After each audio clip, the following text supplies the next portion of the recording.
Mana bugungi videomizda jo'ja boqish to'g'risida foydali narsalarni aytib o'tib ketamiz. Sinovdan o'tgan o'zimizning qilib yurgan narsalarimizni aytib o'tib ketamiz. Tuxumni suvda pishirganmiz.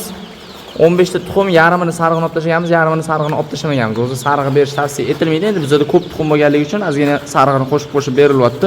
Kuchlilik qilib ichini ketkizib yuborish mumkin. Qirg'ichdan mayda qilib chiqazib jo'jalarga beriladi. Jo'jalar juda yaxshi yeydi tuxumni va ancha yaxshi o'zgaradi. Bularni mana jo'ja ovqatini tutib tashlamaslik uchun tuxumni fleykasi qo'yib qo'yilgan. Tashlamasdan uval qilib tashamaydi. Suv idishlari ko'tarib qo'yiladi. Agar bu pastda turadigan bo'lsa, jo'ja kelib mana yoqqa tushib qolishi mumkin, oyog'i tegishi mumkin, urinib qoladi suvga tegib.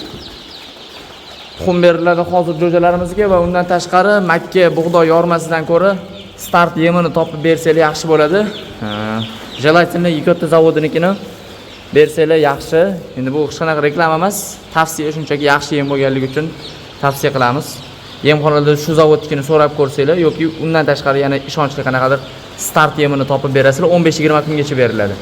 15-20 kundan keyin 2-3 oygacha rost yemi beriladi. Bular o'sha jo'xori bug'doylardan ancha yaxshi o'stirib beradi. Keyin undan keyin jo'xori bug'doylarga o'tkazib yuboriladi bemalol.